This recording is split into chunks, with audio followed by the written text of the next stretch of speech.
Okay, guys, so we're going to go really quick over eukaryotic DNA replication. So before we go to the replicant, which was what the activity was about, just keep in mind that because we're talking about eukaryotic cells, what needs to happen before the unwinding of the double-stranded DNA is that there has to be modification in the DNA, right? So just recall that this is DNA, which is going to be wrapped around histone proteins. So what is the difference between this and bacterial DNA? That bacterial DNA doesn't have any histone proteins, which means that this modification doesn't take place during bacterial replication. So once our DNA is modified in such a way that these histone proteins are no longer there, are no longer interfering with that separation of strands, then we can go ahead and do the DNA replication. So just keep in mind also that because DNA is such a long and extensive molecule, there's going to be several origins of replications along the DNA, right? So each replicant has an origin of replication. So it's why you see what you guys had on the paper on Thursday. So what we're going to be seeing on the activity is just one small segment. So one little replicant, which is something like that you guys had. So this was the origin of replication. So just to give you a little bit of context, so keep in mind that there are several replicants that are undergoing, they are the site for DNA replication. So they're undergoing DNA replication at the same time. You know, like it's not only just one, but there are multiple ones, as you can see here, along the DNA molecule. So your book divides the stages of DNA replication into three: initiation, elongation, and termination. So this is what you had on your paper on Thursday. So as you can see here, the DNA is already unwind at some point. This is already unwind because you see that these are single strands, one single strand, another single strand, but here is still in the double-stranded form. So the first thing that we need to keep in mind is that there has to be a complex which binds to the origin of replication on the DNA sequence and recognizes that, that sequence. So in this case, for eukaryotic replication, it's the ORC complex. So the ORC complex is what recognizes that origin of replication, and that is really important that you guys know it.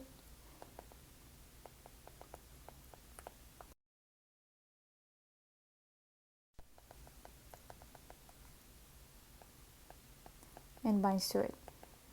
So the ORC complex is, as the name implies, is a complex of different, subunits.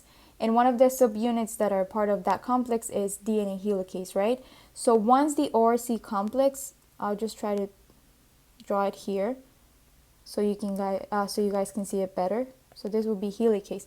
So once this ORC complex binds to the origin of replication, helicase is activated, and then that's how helicase starts breaking the double strands, the double-stranded DNA, right? So in this case, since we need to draw it, and just pay attention to where you draw it so it makes sense on your drawing, the most rational way to do it is right here. So this will be helicase going in that direction as the replication forks to unwind that double-stranded DNA.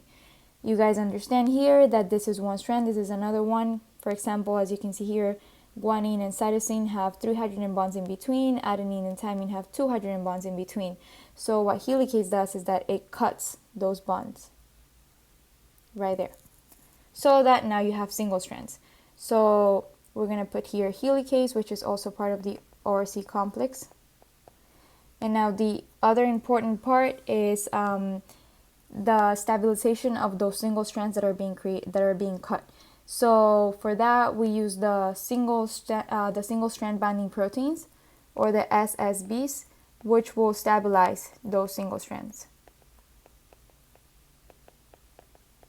So I need to put those proteins on each individual single strand, right? Because that's what will prevent those single strands to recoil again into double-stranded DNA. And lastly, the other thing that we need is an enzyme that is in charge of relieving that torsional strain, because as helicase breaks those double strands on the DNA, it is creating torsional strain. So what's going to happen is that torsional strain will lead to supercoiling of the DNA molecule, and we don't want that. So in this case, for eukaryotic replication, the enzyme that is in charge of doing that is topoisomerase 2.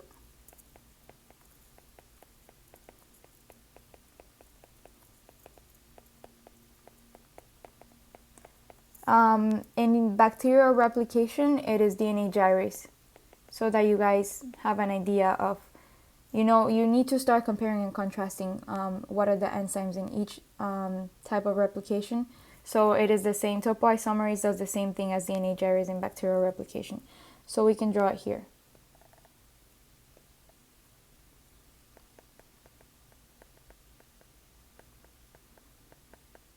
Okay, so now we're going to go to the elongation part.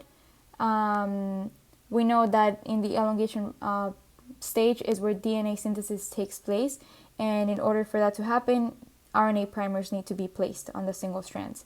So as you guys know, new DNA is synthesized. Let me put it right here. So new DNA is synthesized in the 5' to 3' direction, meaning that the template strand, which is this one right here, this will be the template strand, and this will be the other template strand, is read on the 3' to 5' direction, right? So the most logical, and I'm going to take a little bit of time here, just so you guys know, like, if you understand this, you can understand why there is a leading and a lagging strand, and you can also understand where to put the primers, because you need to draw the replicant in order to see how the process takes place, and you want to put the primer in a position where it actually has to go. You don't want to put it just anywhere, and that is very important. And it's very important that you keep in mind the orientation of each individual strand. So in this case, in the upper strand, we have here 5' to 3'. So the primers are going to be, obviously this is the origin of replication, so there's going to be a primer that is going to be put right here. So if new DNA is synthesized from the 5' to 3' direction, but the template strand, which will be this one in the highlighted in pink, is going to be read in the 3' to 5' direction, what we need to put is the primer right here. So this will be the 5' side of the primer, of the RNA primer, and this will be the 3' part, right? That makes sense. So it's going to be synthesized in this way, but the template is being read from 3' to 5' direction.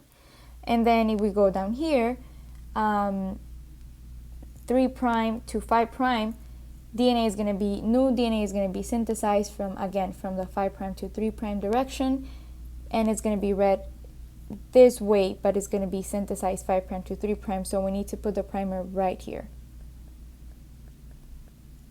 Okay, so now that we have that, we need to also know what enzyme is in charge of placing that primer, and in this case is for eukaryotic replication, it's going to be DNA polymerase alpha.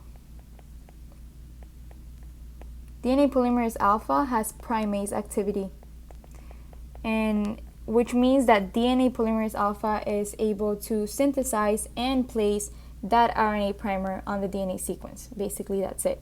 So once DNA polymerase alpha places that primer, we're going to have two more DNA polymerases, which are going to be in charge of synthesizing the DNA strands or adding the nucleotides into the RNA primers. So let's see. Let's draw the strands so that we see which one is the lagging and the leading strand. So in this case, remember, new DNA is going to be synthesized in the 5' to 3', so it's going to go this way. Let me do a little bit this way, right? Same here. It's going to go this way. Okay, but what is going on with these two gaps that we have right here? So where is the primer for those two gaps?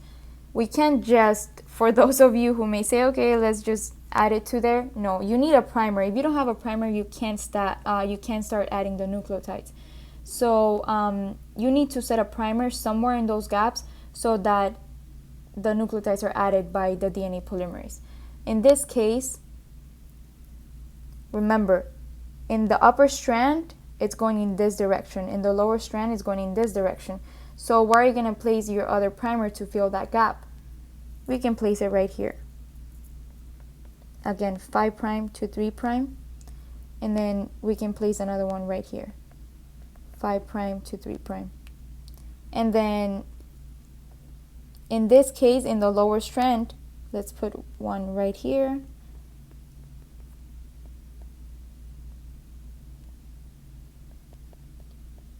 To 3'. So DNA will be synthesized in the same direction, but what we're going to see now is that you're not going to have a continuous strand. You're going to have several strands, or just a discontinuous strand, right? It's all going in the same direction. Keep in mind that it's all going in the same direction, but the fact that the two single strands are anti-parallel, because that's the configuration of DNA, already is showing us that you can't just have two single continuous strands on each, like upper and lower. You can't just have two continuous strands, because the RNA primers need to be placed in equal orientation so that DNA is synthesized correctly. So as you guys know, this is going to be the leading strand of the upper template, and this is going to be the leading strand of the lower template. And these ones right here, the discontinuous strands, are going to be the lagging strands. With these fragments, each little single fragment that is synthesized upon the placement of an individual RNA primer, as you guys know, are the Okazaki fragments. So leading strand and Okazaki fragments. I'm just drawing it on both strands so that you guys know that each strand has a leading and a lagging strand. Each template strand produces a leading and a lagging strand. So in the case of the leading strand, the enzyme that is in charge of synthesizing this part of DNA is DNA polymerase epsilon. And in the case of the lagging strand is DNA polymerase delta. Okay, so finally the last step that we have is left is the removal of primers. So the primers need to be removed. They're going to be removed by DNA polymerase alpha, and once you remove those primers, let me just try to remove this one so you guys see.